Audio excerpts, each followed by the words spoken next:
commercial becomes a thing everyone's suddenly talking about? Yep, this is one of those. Elf Cosmetics just dropped an absurdly funny telenovela called Melissa, celebrating positivity, inclusivity, and accessibility. Stars Melissa McCarthy, but the real star? Elf Glow Reviver Lip Oil. When language fails her and lips are dull and dry, only Glow can revive. The Elf Glow Reviver Lip Oil is an ultra-glossy tinted lip oil that nourishes, hydrates, and enhances your lips' natural color. Watch the full episode of the new Elf Novela at soyunbaño.com. Hey listeners, this is Peter and welcome back to the History Shorts. Today's episode is brought to you by the Podcast Republic, your ultimate listening app. Discover and subscribe to thousands of podcasts from around the world. Download Podcast Republic today, available on Google Play and the Apple App Store. Today on History Shorts. If you followed the headlines in America in 1974, the story sounded almost unbelievable. A wealthy newspaper heiress kidnapped in the night, a radical underground group demanding revolution. And then, weeks later, that same woman appearing on surveillance cameras holding a rifle during a bank robbery. Was she a victim, a willing accomplice, or something far more complicated? This is the peculiar story of Patty Hearst, and how her case forced Americans to confront the uneasy boundary between coercion and choice. Today's History Brief will cover some recent history news and a discovery of a 2,000-year-old love note.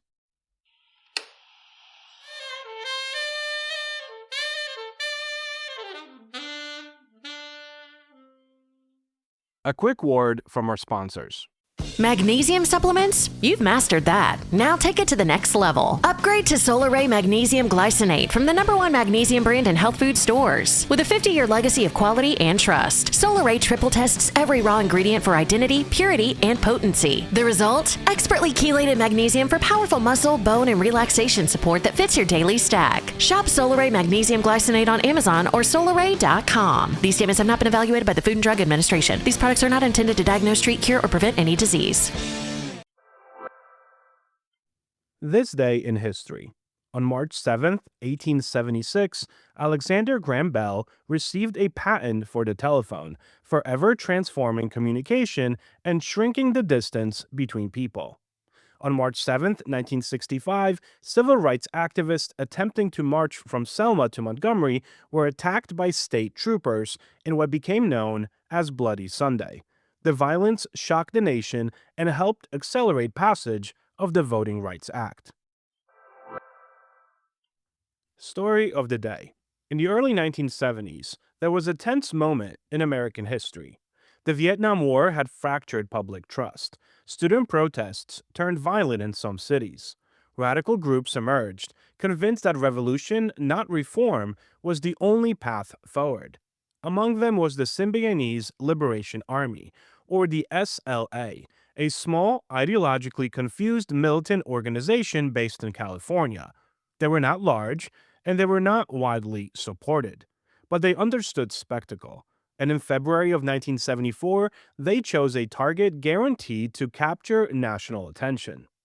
Patty Hearst was 19 years old, the granddaughter of publishing magnate William Randolph Hearst, when armed members of the SLA burst into her Berkeley apartment.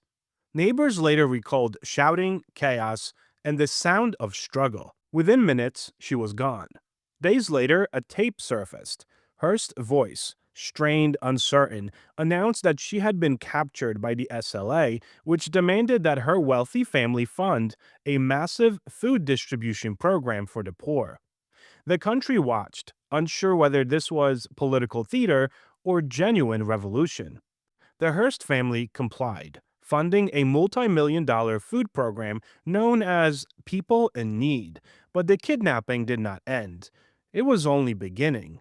For weeks, Patty Hearst remained unseen.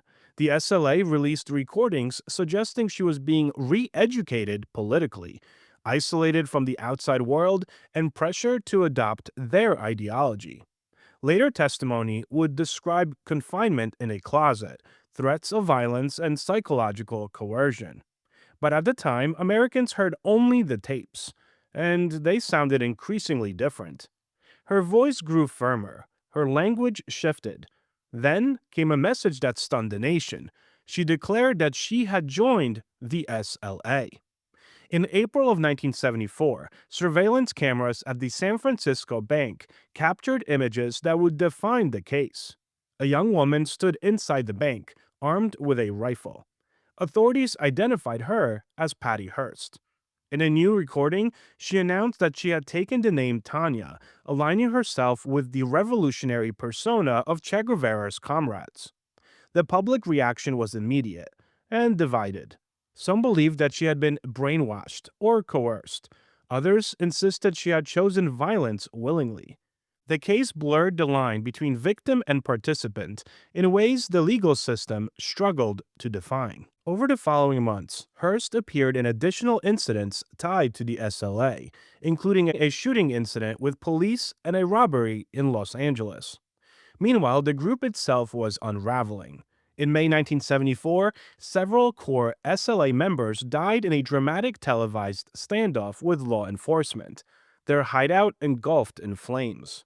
Yet Hearst remained at large, moving through a network of safe houses and sympathizers.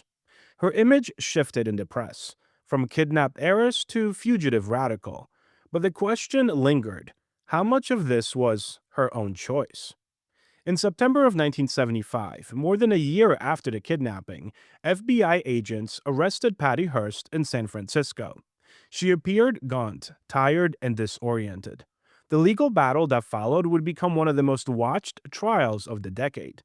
Her defense argued that she had been psychologically coerced, subjected to isolation, threats, and manipulation that left her unable to act freely. The prosecution countered that she had participated voluntarily in crimes long after any immediate threat had passed. The courtroom became a stage for competing interpretations of trauma, responsibility, and agency. Hearst's trial began in early 1976. Her defense team introduced expert testimony about what would later be widely known as the Stockholm Syndrome, the psychological phenomenon in which hostages develop emotional bonds with captors. The concept was still new to many Americans. Prosecutors, however, emphasized her actions, carrying weapons, recording political statements, and participating in criminal activity. In March of 1976, the jury found her guilty of bank robbery. She was sentenced to 7 years in prison. The verdict did very little to settle public debate, however. In 1979, President Jimmy Carter commuted Hearst's sentence after she served less than 2 years. Decades later, in 2001, President Bill Clinton granted her a full pardon, a rare act that underscored how much public perception had shifted by then. In fact, by then, many Americans viewed her less as a symbol of radical violence and more as a case study in coercion and psychological survival. Historians and psychologists continue to debate her level of agency and whether any clear line between victim and perpetrator can be drawn. The History Brief. Today for some history news, we're headed back nearly 2 millennia to the streets of ancient Pompeii, where archaeologists have uncovered what may be one of history's oldest surviving love notes, hidden in plain sight on a wall for centuries.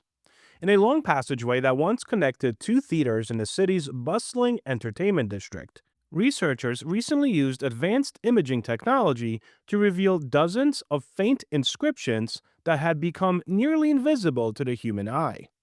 Using a method called reflectance transformation imaging, scholars identified 79 previously unseen pieces of graffiti, including drawings, jokes, and one very personal message. Among them is a simple yet powerful phrase carved by a woman named Arado.